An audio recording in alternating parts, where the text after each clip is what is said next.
Allez, venez. Oui. C'est une alarme qui retentit 3 ou 4 fois par semaine. Quand elle sonne, tout le monde converge vers ce couloir, celui des urgences psychiatriques. C'est le signe qu'un patient pose problème. Il passe à tabac. Je ne connais pas leur raison. Il passe à tabac. Je peux prendre la bouteille, monsieur? Non, tu ne touches pas la bouteille, je l'ai payé tabac, boire dans ma bouteille. On n'a pas le choix. Ouais. Robert a 58 ans. Il est atteint de schizophrénie. Une maladie qui provoque des hallucinations, des délires paranoïaques et une prédisposition au suicide. Ça va se passer très très bien, monsieur.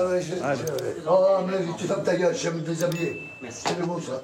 Un gamin qui va m'enseigner, tu vas pas être pour la coupe. Vous mettez le pyjama. Il fait froid quand même. Hein. Oh putain, il fait... Robert est un malade en rupture de soins, bien connu des urgences. Régulièrement, il arrête de prendre ses médicaments. Ses crises reprennent. Il a été amené par les policiers après avoir menacé ses voisins. Comment tu fais? On y va. Il est fou. Allez-y, monsieur. Il est fou pour l'attacher. Pour éviter qu'il ne fugue ou qu'il ne se fasse du mal, il est attaché dans cette chambre de contention. Tu sais de quoi? Les clés sont où? Je t'ai dit comme teste les médicaments pipeaux. C'est rien de fou. Calmez-vous. C'est comme un chien. Calmez-vous. Tournez-vous. Tournez-vous. Tu sais, fils de pute. Non, monsieur. Calmez-vous. Les médecins le calment ensuite avec un sédatif, un mélange de 2 puissants médicaments. Ils vont l'apaiser et le faire dormir. Vous allez dormir tranquillement et ensuite vous serez transféré à l'hôpital. C'est ça, oui. Quel ça, en quel temps il est? À tout à l'heure. Non, il est pas. D'accord, j'ai bien compris. J'ai bien compris. Je reviens.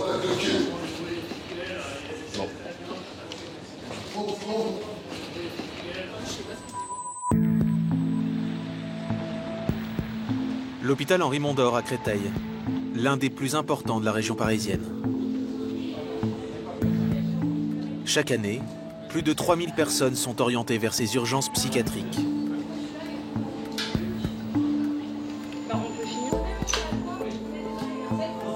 Une dizaine de patients par jour en moyenne.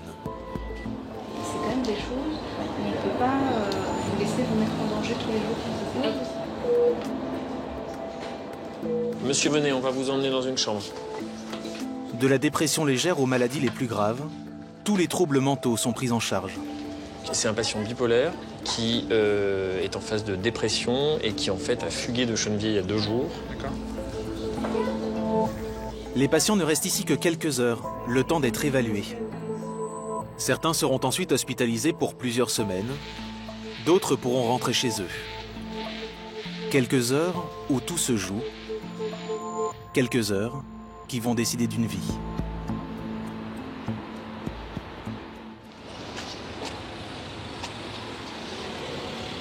Le docteur Lio Vaillon, 38 ans, est le chef du service de psychiatrie. Il dirige une équipe de 15 médecins et infirmiers. Il est 8 h du matin, sa garde commence. Le psychiatre de nuit lui passe le relais. Donc là, vous avez notre petit rituel du matin, où il y a le passage des armes, les clés des bureaux qui sont toujours fermés, et puis le dispositif d'alarme qui nous permet en cas d'urgence, d'agression en particulier, d'appuyer. Ça déclenche un signal sonore dans l'ensemble des urgences. C'est quelque chose que vous avez utilisé souvent? C'est assez régulier quand même. C'est plutôt dans l'idée de prévenir, c'est-à-dire on préfère s'en servir avant que la situation soit vraiment explosive. Comme souvent, la journée commence avec les patients suicidaires. C'est sa première prise de médicaments. Ok. Tout à fait. Et elle dit qu'elle est épuisée physiquement, et d'autant plus que son mari apparemment est alcoolique, d'après ses dires. Elle n'est pas franche, on va dire, parce qu'elle dit que au départ c'était pour dormir, et puis quand on creuse un peu, elle dit c'est pas grave si j'étais morte. La patiente a ingéré 7 somnifères et appelé elle-même les pompiers.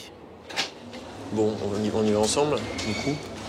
À son arrivée aux urgences, elle a été installée dans une chambre et traitée pour faire disparaître les effets des médicaments. Ça dépend, c'est variable. Le docteur Yon va la voir avec 2 étudiants. Bonjour madame. Docteur Yon, je suis le médecin psychiatre. Je suis le premier psychiatre que vous voyez? Oui. Ok, avant, vous n'avez jamais eu à consulter de psychiatre, de psychologue non plus? Non plus. C'est jamais arrivé. Jacqueline a la cinquantaine, elle est femme de ménage. Elle est mariée, elle a un fils. En plus de son travail, elle s'occupe au quotidien de son mari, atteint de la maladie de Parkinson, et de son beau-père de 90 ans. Bien, alors comment on explique qu'on vous retrouve aux urgences? Qu'est-ce qui s'est passé là? Vous vous souvenez un peu ce que vous aviez dans la tête à ce moment-là? Je sais pas. Je crois que j'ai eu un gros coup de mou, un gros coup de fatigue. Ouais. Puis j'ai dû dire quelque chose encore à mon mari, il a dû m'insulter tous les noms. Bon, un ras-le-bol, quoi. Je me suis dit que je servais plus à rien. Qu'il y a un trop-plein, je me suis dit, bon, ils verront ce que c'est si je suis plus là, quoi. Je crois que j'avais envie de me reposer, quoi. De vous reposer, d'accord. La priorité du docteur Yon, c'est d'évaluer le risque de récidive. Aux urgences, il ne détermine pas les origines profondes du mal-être ou ses solutions sur le long terme. Partir et puis... Bon, est-ce que ce matin, il y a des idées suicidaires dans la tête? Des idées de mort? Non. Ok. Mais qu'est-ce que vous pensez de ce qui s'est passé hier? C'est une bêtise. En même temps, on a quand même envie de se dire que... de considérer ça aussi comme une manière de demander un peu d'aide, non? Pour Jacqueline, après une vingtaine de minutes d'entretien, il estime qu'il n'y a pas de danger immédiat de passage à l'acte. Elle ne sera pas hospitalisée, mais repartira avec un rendez-vous chez un psychiatre, à côté de chez elle. Bah là, on va écrire l'observation et puis appeler la famille pour organiser le retour à la maison.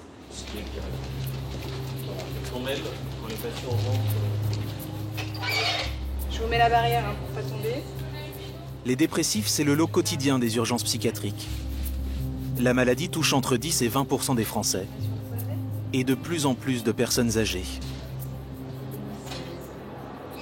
Dans la salle d'attente, la prochaine patiente du docteur Yon, Madeleine, une grand-mère de 76 ans. Elle a été amenée aux urgences par sa fille. Je vais peut-être d'ailleurs voir votre maman d'abord seule, et puis on vous fait rentrer dans un second temps. Asseyez-vous, madame. Oui.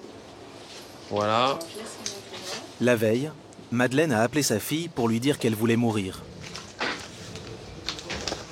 Ah ben, ça va pas bien du tout. D'accord. Depuis combien de temps vous diriez... Contrairement aux jeunes, chez les personnes âgées, le suicide est souvent réussi, dès la première tentative.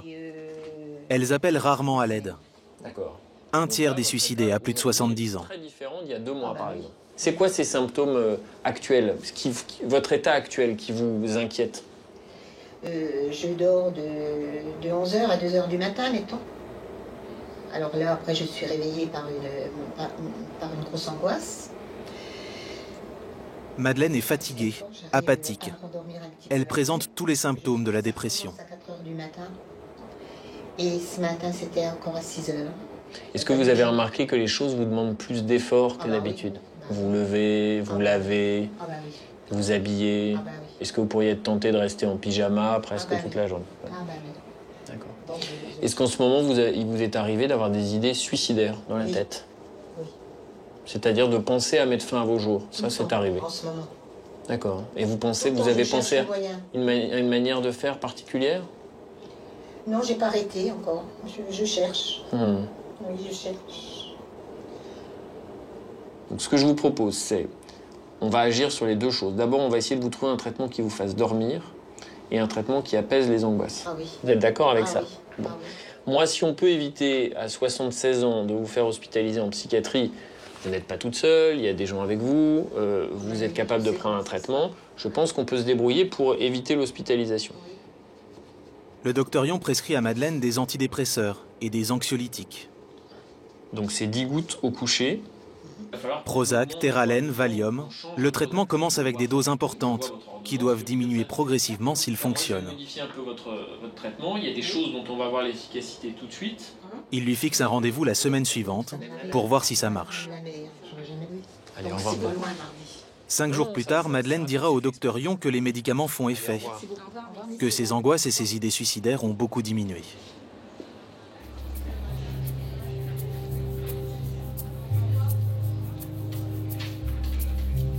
Ici, le travail des soignants, c'est d'abord d'écouter.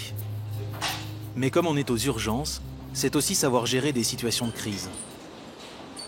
Madame, les ambulanciers sont là. Il est 13h, dans cette chambre, une femme bien connue du service vient d'arriver. Sur le brancard des ambulanciers. Sarah est bipolaire et habituée des hôpitaux psychiatriques de la région.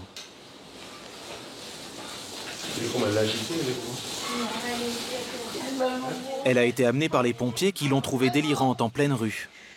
Elle a à nouveau besoin d'être hospitalisée. De force, s'il le faut.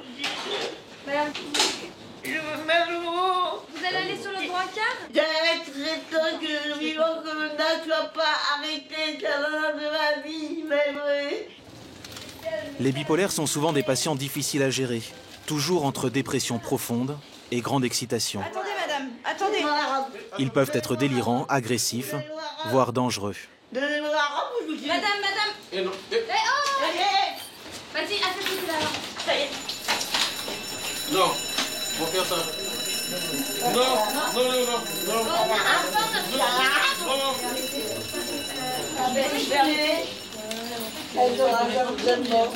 Bah, déjà, on la rattache. Et je veux pas. Ça, je veux pas. Pour attacher Sarah, le docteur Yon va utiliser ce brancard spécial, toujours disponible dans le couloir.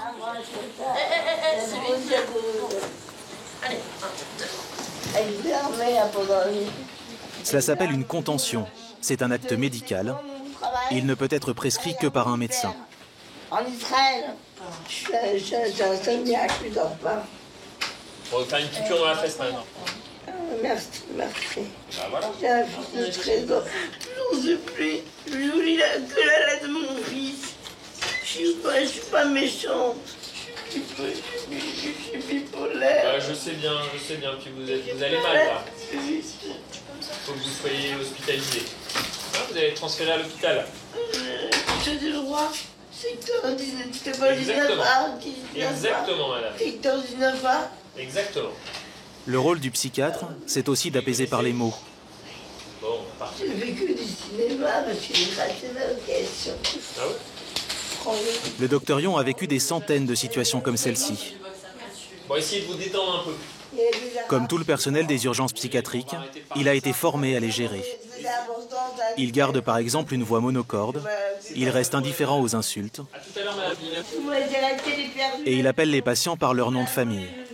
Je me suicide. Bon, bah merci.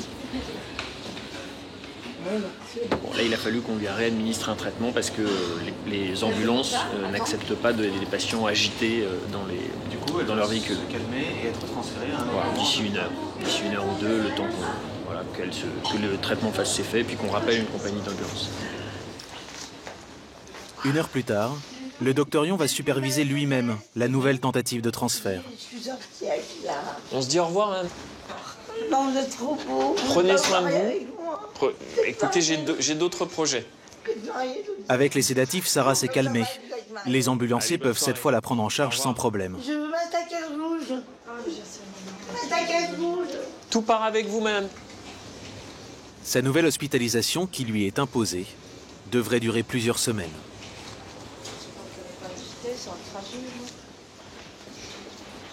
Cela fait 10 ans que Liu Vaillon est psychiatre aux urgences. 10 ans qu'il passe ses journées à écouter les souffrances, à calmer les détresses, à éponger les malheurs, à gérer aussi des situations extrêmes.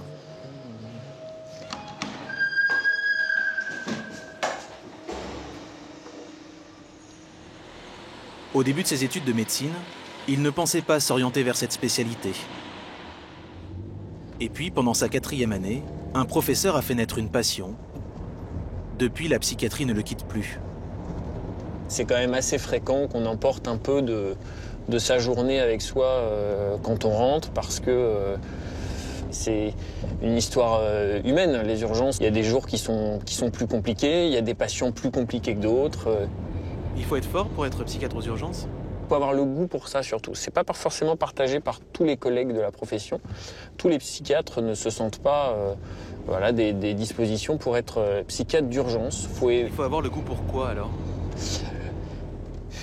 Le goût pour un peu d'adrénaline quand même. Le côté situation nouvelle à chaque instant. Un certain goût pour l'imprévisibilité. Le jeune chef de service travaille 10 heures par jour pour 4 500 € net par mois. Il a construit une carrière brillante en mettant sa vie personnelle de côté, sauf pour les copains et la musique. Salut. Une fois par semaine, il rejoint ici ses amis d'enfance. Ensemble, ils ont fondé ce groupe de rock quand ils étaient au lycée. Yeah. Une bonne dose de rock'n'roll et un peu de guitare et 2 décibels. C'est important? C'est capital pour rester frais pour les patients et rester dispo, pouvoir faire son travail correctement tous les jours.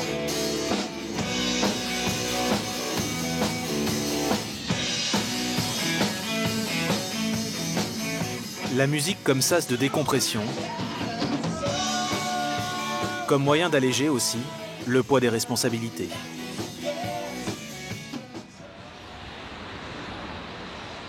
La psychiatrie est le seul domaine où les médecins peuvent hospitaliser les malades contre leur gré. Aux urgences, tous les psychiatres ont ce pouvoir, les plus expérimentés, comme les plus jeunes. Oui, allô? Oui. On a une patiente qui veut mourir. Qui est aux urgences et qui veut mourir. Alors... Le docteur Cheryl Mehana a 30 ans, c'est la benjamine du service. Ce matin, elle doit gérer le cas d'une femme amenée aux urgences pour une crise d'épilepsie. Pendant sa prise en charge, elle a menacé de se suicider. Bonjour madame. Alors nous, on est l'équipe de psychiatrie, on nous a appelés pour vous voir. Parce que ils nous ont dit que ça allait pas super bien là. Que vous avez arraché votre perfusion, que vous voulez partir, que vous avez exprimé votre envie de mourir. Qu'est-ce qui se passe? On est là pour vous aider, on vous écoute. Non, les psychiatres n'aident en rien. Ils n'aident en rien. D'accord, je vais m'asseoir, hein, du coup. Bon, écoutez, on va essayer de faire ce qu'on peut. Hein. Si on peut pas vous aider, on verra. Je vais vous poser quelques petites questions avec mon collègue. Vous avez quel âge, madame? 29 ans, d'accord. Vous faites quoi dans la vie? C'est ça, vous êtes forts les psychiatres en fait. On vous dit qu'on n'a pas envie de parler et vous posez des questions et on n'en veut pas. Nous, en fait, notre métier, c'est d'aider les gens à aller mieux. Du coup, ceux qui ne veulent pas être aidés, on fait comment? Ceux qui ne veulent pas être aidés, c'est qu'ils ne sont pas conscients de l'importance de leur vie et là, votre jugement, il est biaisé en fait. Il est détourné probablement. On a tous envie d'être aidés. Là, si vous n'avez pas envie d'être aidé, c'est parce que vous êtes dans une souffrance probablement. Est-ce qu'il vous arrive parfois de penser à la mort? Tous les jours, là. D'accord. Donc là, vous rentrez chez vous. Est-ce qu'il y a une possibilité, par exemple, de vous faire du mal? Je ne vais pas vous dire oui ou non, parce que si je vous dis oui, vous allez me garder. Si je vous dis non, je ne suis pas sûre que vous me croyez. D'accord. Nous, on comprend que oui, il y en a du coup, finalement, et que vous n'avez pas envie de le verbaliser. La jeune femme a déjà fait plusieurs tentatives de suicide. Elle a déjà été hospitalisée. Elle sait pertinemment qu'à l'issue de cette discussion, il peut y avoir une hospitalisation sous contrainte. Je ne vous garde pas, mais en fait, c'est pas parce que vous n'avez pas d'idée suicidaire. Là, je peux pas vous laisser comme ça, sans rien vous proposer. Mon métier, c'est aussi de protéger votre vie. Une fois que vous m'aurez donné vos médicaments pour calmer la bête qui est en moi, vous allez faire quoi? On en rediscute après. On discute avec vous, on voit où vous en êtes, où ça en est. C'est vrai qu'avec le calmant, je peux dire que oui à tout après, c'est facile. Vous avez endormi mon esprit, ma façon de voir les choses. Donc forcément, j'aurais plus de libre arbitre en fait. On fait quoi? On vous laisse repartir. On apprend dans les journaux demain que madame... Ouais, c'est tué. C'est vers la fin du paradis. D'accord. Ça, professionnellement, je suis pas capable de vous laisser repartir là. Le docteur Mehana hésite à hospitaliser la patiente contre son gré. Elle demande un deuxième avis à l'un de ses confrères. Le contact, il est facile, difficile? Elle est hostile. Hostile, elle refuse les soins, elle est agressive, très agressive. Il faut qu'on y aille éventuellement pour... tu verras. Soit des soins sous contrainte, soit autre chose, mais elle est borderline et elle veut passer à l'acte. Là, elle me dit qu'elle veut mourir. Bon, il y a l'équipe de psychiatrie. Le docteur Fliou va lui poser les mêmes questions que sa collègue. Mais son analyse et l'issue de la conversation seront différentes. J'ai pas envie de parler, monsieur. J'ai pas envie de parler. Donc, vous perdez votre temps, j'ai pas envie. Donc si je vous laisse partir maintenant, donc vous allez vous tuer. C'est ça que je veux dire. Non, j'ai dit j'allais travailler. Ah, travail. Donc moi je vous laisse partir chez vous, mais à condition que vous me promettez s'il y a quelque chose, vous revenez aux urgences ou vous appelez le psychiatre. Après 30 minutes d'évaluation, les deux médecins ne sont toujours pas d'accord. Elle t'a menacé, non? Elle t'a dit qu'elle appellerait pas. Elle veut passer à l'acte. Elle est suicidaire, Yaya. Elle m'a dit qu'elle voulait mourir. Elle m'a dit. Oui, elle le dit. Je suis pas super à l'aise. Tu veux qu'on l'hospitalise malgré elle? Bah, moi, c'est pour ça que je t'ai appelé. Moi, je veux juste pas qu'elle se tue. Aussi, hein, Ouais. donc, de dangerosité imminente. D'accord. Même. Ok. Bah, je vais mettre ton nom. Est-ce que la patiente a menti pour éviter d'être hospitalisée ou est-ce qu'elle a dit la vérité? Impossible de le savoir avec certitude. Et en plus, c'est de la maltraitance. Mais le docteur Fliou la croit sincère. Elle est dans l'opposition. Après, elle va se braquer. Et après, à ce moment-là, on est obligé de l'attacher pour... Mais il n'y a pas d'altération de discernement. C'est quelqu'un qui sait qu'est-ce qu'elle est en train de faire. Ce n'est pas une psychose. Il n'y a pas une discordance. Donc, tout le cours de la pensée, donc, il est adapté. Et tous ses comportements et son humeur, ils sont stables. Je lui ai bien précisé que je mettais son nom dans le compte-rendu. Donc, s'il se passe quelque chose, c'est plus pour moi. C'est moi, la responsabilité. Voilà. Et moi, ça me décharge de cette responsabilité. Et deux, ça me conforte dans mon point de vue. C'est souvent un travail d'équipe, en tout cas. Oui, c'est souvent un travail d'équipe. D'urgence, en tout cas. Allô? Oui, bonjour? La patiente pourra quitter l'hôpital sur le champ. Comme dans l'immense majorité des cas, les médecins ne sauront pas ce qu'elle est devenue. L'hospitalisation sous contrainte, c'est un dernier recours, utilisé dans un cas sur 5. Le reste du temps, les patients donnent leur accord pour être hospitalisés. Et parfois, ils prennent eux-mêmes l'initiative. Il est 4 heures du matin. Aux urgences, Cindy, 24 ans, est en détresse.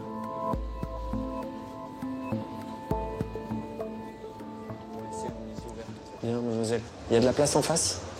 Donc, il y a de la place en face, d'accord? Donc je vous emmène. Ok? On va juste récupérer vos affaires. Elle a déjà fait 2 tentatives de suicide. Elle est arrivée d'elle-même avec l'envie de mourir. Venez avec moi. Le docteur Yon a jugé son état assez grave pour qu'après 10 minutes de conversation, il lui propose d'être hospitalisée.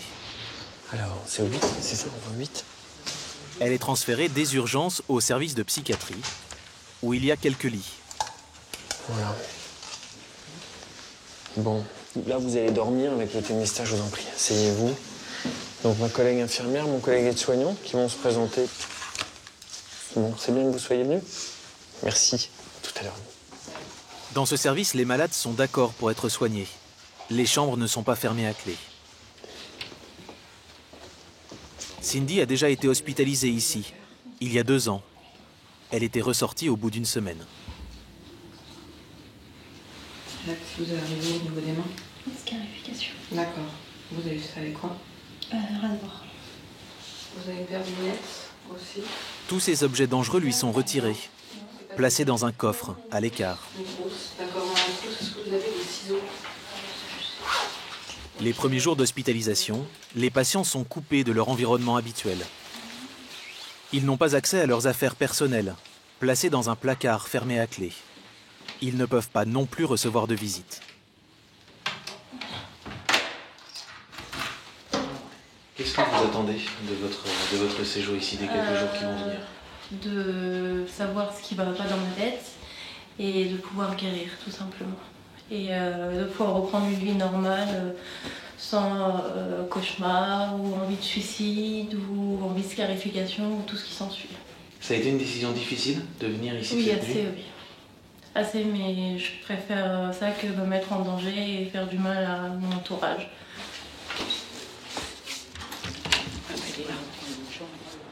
En moyenne, les patients passent ici 14 jours avant de reprendre le cours de leur vie.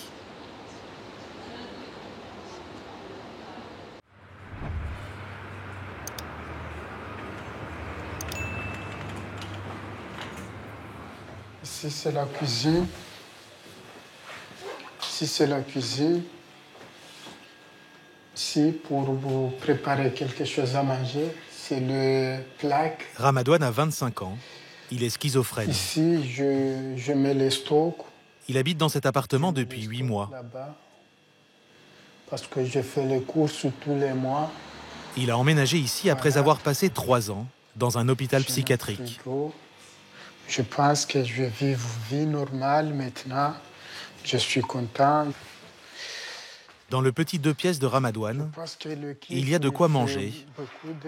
Il y a aussi de quoi tenir le coup psychiquement. Dans une armoire, fermée à clé.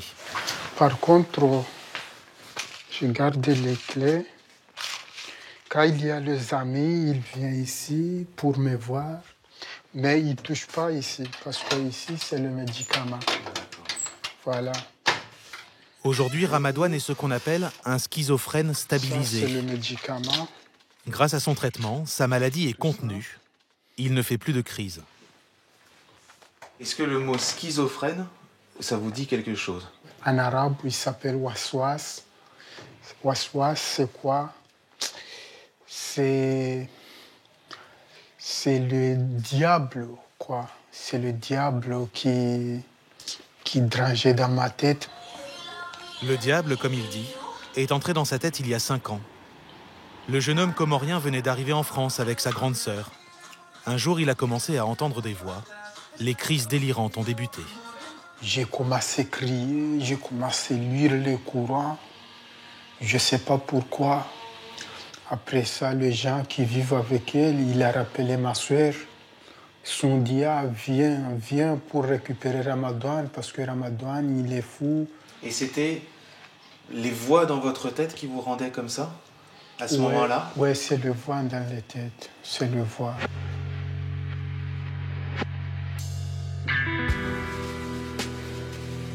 Après cette crise, Ramadouane a été hospitalisé sous contrainte une première fois, plusieurs mois. Puis 2 autres fois quand les hallucinations sont revenues parce qu'il oubliait de prendre son traitement. Sur 5 années en France, il en a passé 4 entre les murs d'un service de psychiatrie. Aujourd'hui, il a un titre de séjour. Il bénéficie de l'allocation adulte handicapé, 900 € par mois. Il est stabilisé, mais il est très contrôlé. D'accord, monsieur Torosien. Oui, alors, on va s'occuper de vous. Toutes les semaines, il se rend dans son centre médico-psychologique Allez, on y va. pour récupérer son traitement et remplir son pilulier. Installez-vous. Marion, infirmière psychiatrique, en profite pour vérifier qu'il prend bien ses médicaments. Ça, c'est lequel, ça? Ça, un petit cure, si besoin. Ok.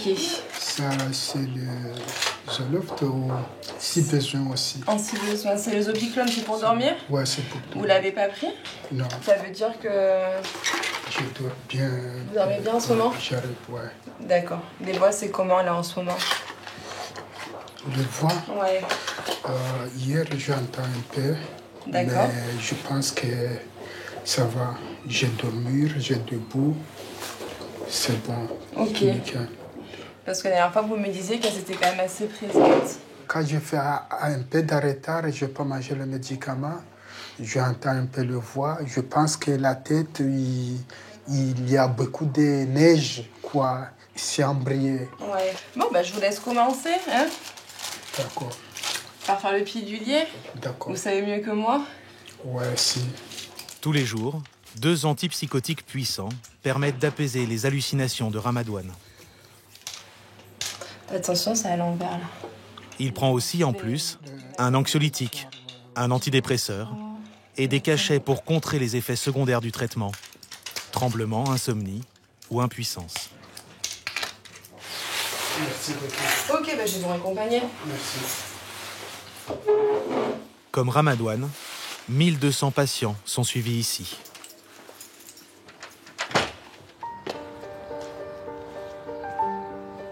C'est un bâtiment anonyme en plein cœur de Marseille, où chaque jour on accueille les âmes en peine, les consciences torturées, les esprits divagants.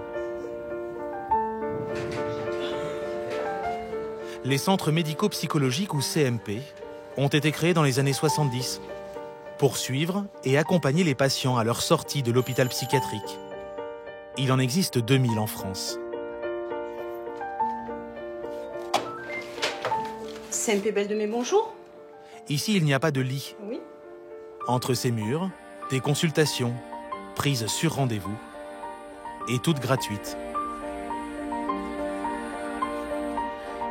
Donc, et votre maman aussi est tranquillisée? Elle est tranquillisée, oui, tout à fait. Les maladies traitées vont de la dépression aux troubles psychotiques les plus sévères, schizophrénie ou bipolarité. Pour ces derniers, l'objectif est simple, éviter à tout prix que le patient ne refasse une crise et ne retourne à l'hôpital.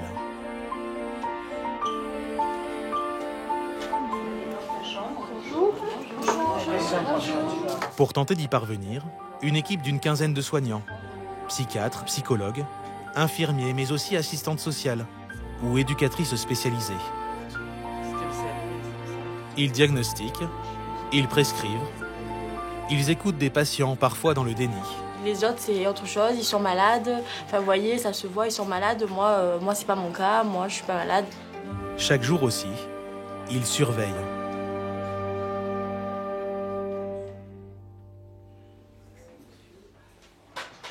Patrick est hospitalisé à la Timone.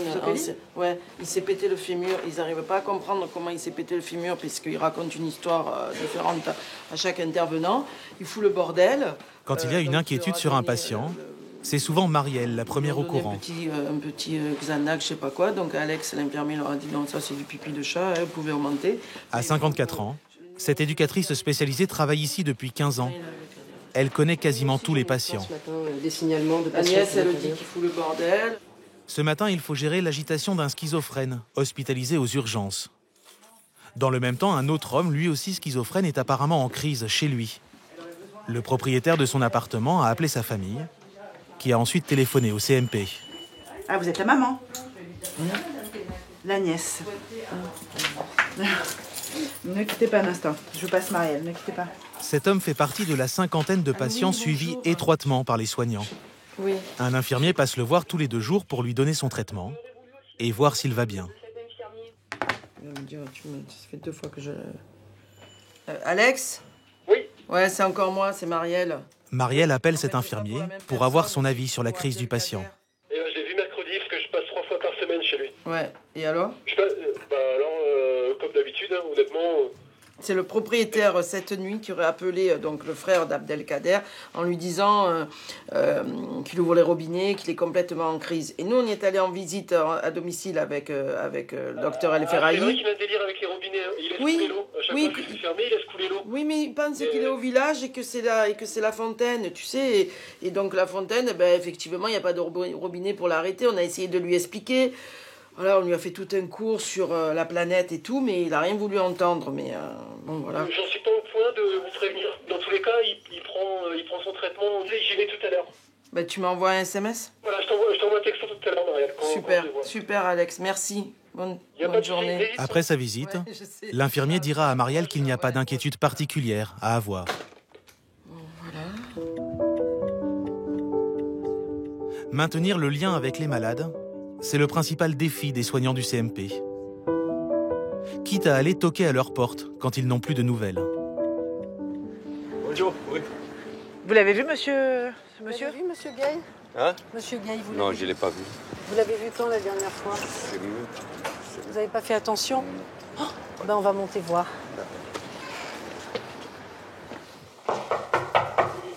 Monsieur Gay? C'est Pascal et Stéphanie. On peut rentrer? Pascal et Stéphanie, psychologues et infirmières, Bonjour, monsieur Gay. n'ont pas vu Boubacar depuis 2 mois. Comment allez-vous, monsieur Gay? Tant bien que mal. Tant bien que mal. Cet homme de 60 ans souffre d'une très forte dépression depuis plus de 10 ans. Et au niveau de l'alimentation, là, ça se passe comment? Je mange surtout des plats cuisinés. Oui. Style cassoulet.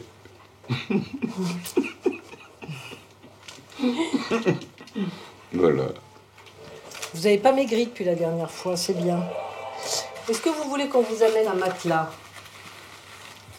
Un matelas, ça serait pas mal, oui. À quoi bon? Au fil des ans, usé par la maladie, Boubacar est devenu ce qu'on appelle un aquaboniste. Ce n'est pas un terme médical, mais il décrit bien son état. Celui d'un homme qui répond à tout, à quoi bon. D'accord. Et vous avez revu le docteur Gallo? Non, à quoi bon? À quoi bon? Vous n'avez pas besoin. Boubacar travaillait comme ouvrier. En parallèle, ce passionné de littérature a obtenu une maîtrise de lettres modernes. Sa dépression l'a totalement coupé des autres. À part quelques voisins, il ne voit personne depuis des années. C'est pas du genre nostalgique, hein? Mais mes frères, ils sont au Sénégal. S'ils se retrouvent, ce sont maintenant des grands-mères. Bon, si je les rencontrais maintenant, je ne les reconnaîtrais pas. Elles non plus. Ainsi va la vie. Merci de nous avoir accueillis. Vous m'avez pris au dépourvu. Oui. Comme d'hab, on ne peut pas vous joindre. Parce que sinon, on n'arrive pas à vous joindre, oui. Oups, attention. Ah, je vous fais la bise. À bientôt. Au revoir, monsieur Gay. Au revoir, madame. À bientôt. Pour lutter contre cet isolement qui touche les malades, le centre a mis en place une structure où ils peuvent se retrouver. Le lieu s'appelle la Maison Rose, une vieille bâtisse du 19e siècle, en plein cœur d'un quartier populaire de Marseille. Mettez-en, allez, 3 cuillères. 3 cuillères? Ah, ils vont mieux. Hein, parce que c'est déjà... Ici, tous les jours de 9h à 17h, les patients participent à des activités. Ma chérie, faites voir. J'y mets 3, on l'a dit. Je remets encore. Ce sont surtout des schizophrènes et des bipolaires, malades depuis des dizaines d'années. Faut ajouter. C'est leur seul endroit de socialisation. J'ai pas trop épaisse, la sauce. Ça, c'est vous. C'est à votre goût. Parmi eux, Yasmina, qui se prépare pour son activité hebdomadaire favorite, l'atelier esthétique. Yasmina a 62 ans. Elle est grand-mère et bipolaire depuis 30 ans. Moi, je veux toujours transformer. À l'atelier esthétique, on se pomponne, on se fait papouiller, on se manucure. Pour Yasmina et ses copines, c'est un peu d'amour-propre qui revient. Un peu de souvenir aussi de la femme qu'on a été. Car si la maladie isole, elle transforme aussi le corps. Les médicaments ont souvent comme effet secondaire de donner très faim. Vous vous trouvez belle après? Ouais, des fois je me trouve moche, des fois je me trouve belle. À 62 ans, j'ai donné dans ma vie. Je lui montre les photos comme j'étais. Je lui montre les photos. Yasmina a toujours dans son sac des photos d'elle, avant. Ma mère et mon père et moi. Avant sa maladie. Moi et mon mari. Avant ses 7 ans d'hospitalisation. Avant son divorce. J'ai pris 25 kilos. Ouais, le mariage. Je dis, mais ça va, moi. Le mariage, je mangeais la nuit, moi. Pourquoi? Je sais pas. Le début de la maladie, c'était ça? Ah, oui, je tombais malade. Je mangeais la nuit, je dormais pas la nuit, je dormais la journée. Ça me fait dur, comme j'étais, comme je suis devenue.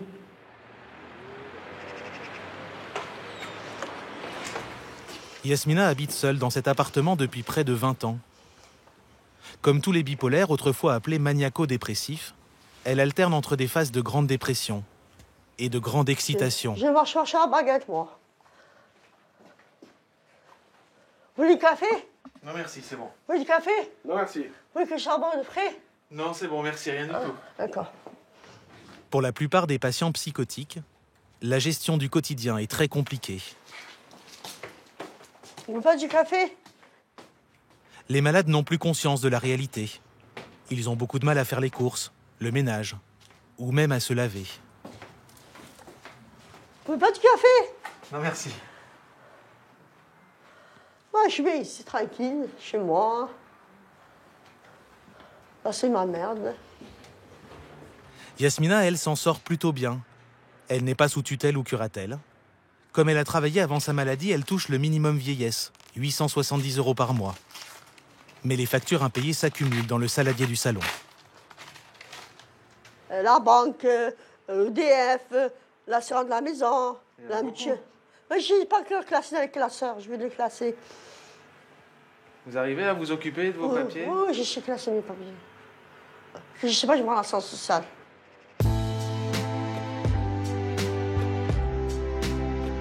En plein cœur de Marseille, le 3e arrondissement est le quartier le plus pauvre de France. 30% de chômage, 1 habitant sur 2 vivant en dessous du seuil de pauvreté.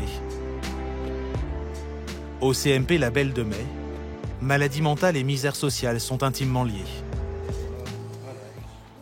Toufik, un des psychiatres du centre, vient d'en avoir un exemple. La veille, un des patients est devenu agressif. Il a arraché ce radiateur. Il s'est énervé par rapport à ça. Une situation sociale. Il s'est énervé et du coup, voilà, donc en sortant, il a arraché ça, voilà. Mais bon, après ça arrive, oui, c'est rare. Le patient, bipolaire, a fait une crise après un refus de la préfecture de lui accorder un certificat d'étranger malade. Alors qu'ils n'y peuvent rien, il a accusé son psychiatre et son assistante sociale. Juste, je voulais savoir un peu, qu'on fasse le point sur ce qui s'est passé hier avec le radiateur arraché. Je l'ai vu en passant. Ce type d'incident arrive moins d'une dizaine de fois par an. L'équipe réunie autour de la chef de service, Dolores Torres, sait qu'elle ne doit pas les laisser passer sans réagir. Voilà, il t'a pas levé la main non, dessus? Non, il m'a pas... Après, il est parti. Non, heureusement, tu vois. Qu'est-ce que tu fais? Alors, ce que je vais faire... Plainte, oui, je vais porter plainte. J'ai au commissariat. Parce que quand même, il m'a dit que il menace les assistantes sociales. Il m'a dit, tu vas voir, dans une quinzaine de jours, je ne vais pas attendre jusqu'au mois de juin, mais dans une quinzaine de jours, je vais revenir. Et tu vas voir ce que je vais faire ici. Donc, avec cette plainte, Toufik espère que l'homme se calmera et ne mettra pas ses menaces à exécution. Ok. Pour éviter d'en arriver à ces extrêmes, les soignants du CMP tentent le plus tôt possible et par tous les moyens d'améliorer le quotidien des patients. Ça passe d'abord par un logement décent.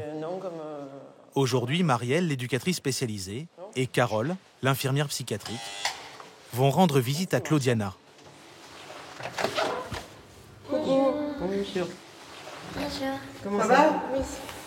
On peut rentrer? C'est Lorana, 9 ans, qui ouvre la porte. Elle habite ici avec sa mère depuis 1 mois. Elle va rentrer? C'est vous, je ne sais pas où on peut aller. C'est agréable. Avant, elle vivait avec une dizaine de personnes dans ce squat insalubre, filmé il y a quelques mois par Marielle. La mairie, elle n'est pas venue là? Ça va, t'es bien installée? Oui. Tu dors bien?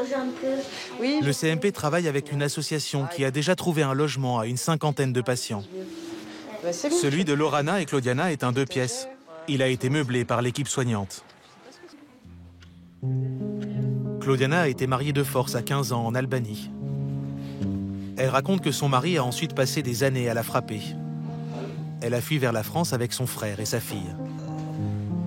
Depuis, elle souffre de traumatismes psychologiques importants et d'une dépression sévère. Ce sont les urgences psychiatriques qu'elle a consultées qui l'ont orientée vers le CMP. Est-ce que vous pouvez aller payer le loyer ce mois-ci là, maintenant? Oui, je vais aller. Oui, vous avez l'argent sur le compte. Vous avez l'argent et si vous payez le loyer, il vous reste de l'argent pour vivre. Oui. Oui? Oui. Vous me dites oui, oui? Oui. Moi, vous me dites oui, voilà, j'entends oui. Hein. Ok. Parce que ça, Claudiana touche le RSA. Au fil de la discussion, Marielle et Carole découvrent qu'en plus de ses traumatismes, elle a de gros problèmes d'argent. Des dettes qu'elle a contractées au décès de son frère. Il s'est suicidé il y a quelques mois. Mais les personnes, ils vous réclament cet argent? Oh oui, parce que sans payer le pont funèbre. Ils ont avancé. Oui, ils vous ont aidé pour... en Albanie. Donc, pas ici? Non, pas ici. Faut nous en parler, parce que des problèmes d'argent, ça prend... Oui, ça prend. Parce que nous, ça nous aide à comprendre pourquoi vous êtes un petit peu angoissée, comme ça, un petit peu... Après, maintenant, je comprends. Ouais, il y a eu le décès de votre frère. Après, il a fallu payer les pompes funèbres. Ça a été vite. Il faut payer l'hôtel. Faut payer... On vous a aidé. Vous avez pallié au plus vite. Et maintenant, il faut rembourser tout ça. Et c'est compliqué. Oui, ouais. c'est un peu... Ouais. Bah ouais, c'est sûr, c'est difficile, Claudiana. Vous portez ça toute seule. Ben ouais. Soigner la mère, mais aussi aider la fille. Marielle et Carole pensent que Lorana, témoin des violences de son père, a elle aussi été perturbée. Elle souhaite l'orienter vers un pédopsychologue. Mais à Marseille, pour avoir rendez-vous, il faut attendre 2 ans.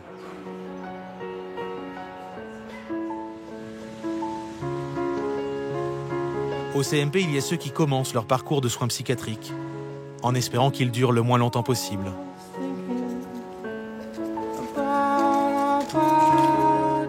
Et puis, il y a ceux qui se sont habitués à vivre avec la maladie.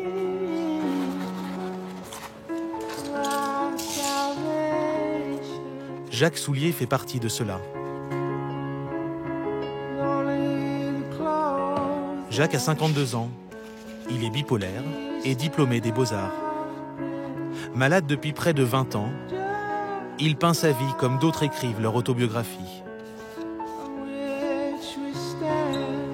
Dans l'atelier qu'il loue, pas une toile qui ne retrace ses traumatismes.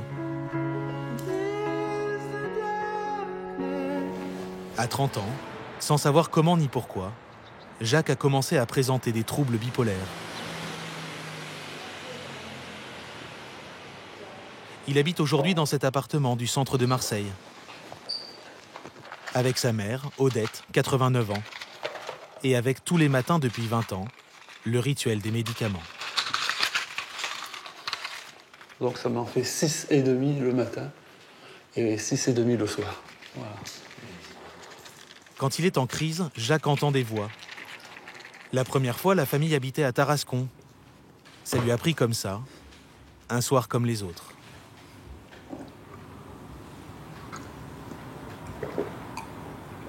Il est parti par Tarascon, je vais courir après presque toute la nuit. Et puis on est rentré à la maison, j'ai vite fermé la porte à clé parce qu'il voulait repartir et tout.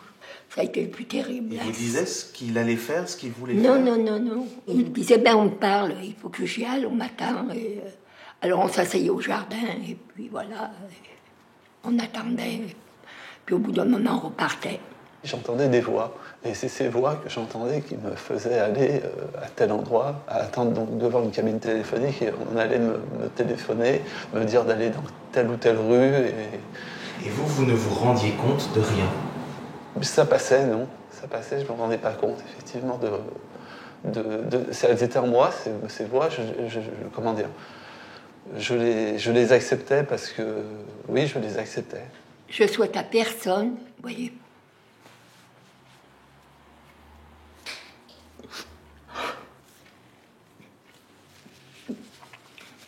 Ouais. Il avait tout pour réussir. Voilà, donc c'est quelques photos qui comptent beaucoup pour moi. Jacques n'a jamais vécu avec une femme. Il n'a pas d'enfant. Donc ça, c'est une première photo où je suis avec mon frère tout petit et donc mes parents... Il a toujours habité dans le même appartement que ses parents. Depuis le décès de son père, son frère veille aussi sur lui. Ouais. Ah oui, pour ça, on est une famille qui était vraiment unie. Ah oui, on est une famille... et ça on n'est plus que tous les trois maintenant. Bon, ben, c'est pareil. Hein. C'est... Voilà. D'abord, moi, c'est mes petits, puis c'est tout. Est-ce que vous avez peur que quand vous serez plus là, ce soit difficile pour lui? Je sais pas. Vous vous posez pas la question pour le moment? Non, mais je peux. Ouais. Enfin, il y a des... C'est tout compliqué dans la vie. Hein. C'est tout compliqué. Jacques n'entend plus de voix depuis 10 ans. Il a appris à cohabiter, tant bien que mal, avec la maladie.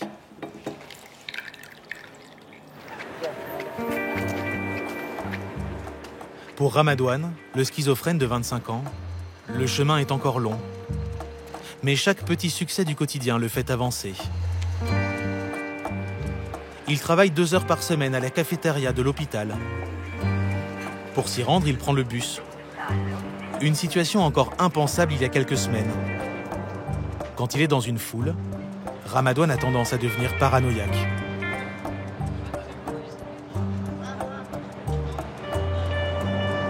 Il y a temps, je pense que les gens ils parlaient à moi, mais c'est pas tout le temps. Mais maintenant, je sentais bien, j'en ai pas de soucis, j'en ai pas des angoisses, j'en ai pas de mauvaises idées. À l'hôpital psychiatrique, chaque mercredi, Ramadouane retrouve les camarades, les allées, les bâtiments de ses années d'hospitalisation. Ça va? Bonjour. Ça va?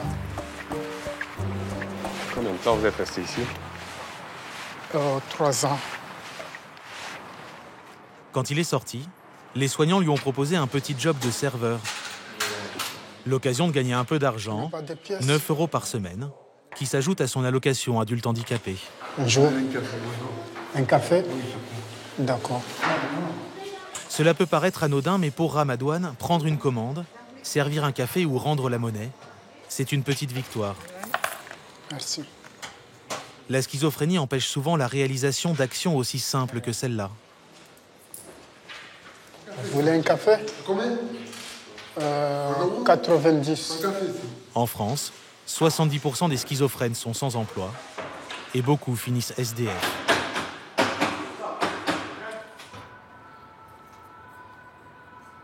Avec son travail, son traitement et son logement, Ramadouane semble sur la bonne voie.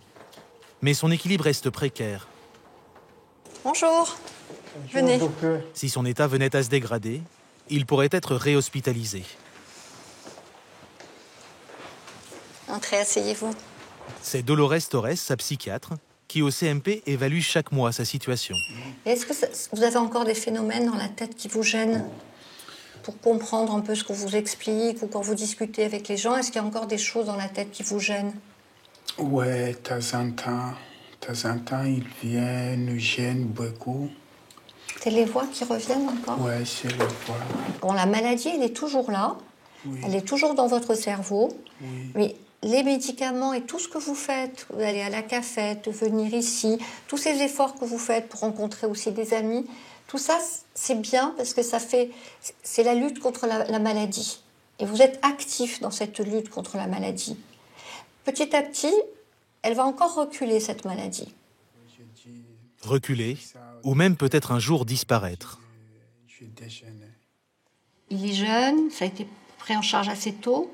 Il a une marge de progression qui est énorme. Il n'a que 25 ans. Donc c'est vraiment... il y a de l'espoir. Ah oui, ah oui. Les voix, elles peuvent disparaître un jour. Oui, elles peuvent disparaître, oui. Absolument. Je pense que vraiment, les médicaments, les antipsychotiques agissent sur le cerveau qui, à un moment donné, vont pouvoir... Ce travail des médicaments et des antipsychotiques peuvent écarter ces circuits qui produisent ces symptômes. Et donc, à un moment donné, reprendre... On a vu des patients qui n'avaient plus de symptômes. Donc, c'est possible. Ces guérisons concerneraient 20% des schizophrènes. Au revoir. Bonne journée. Merci. Depuis ce tournage, Ramadouane, lui, n'a pas refait de crise. Il n'est pas retourné à l'hôpital psychiatrique. Donc c'est pas chez nous qu'il faudra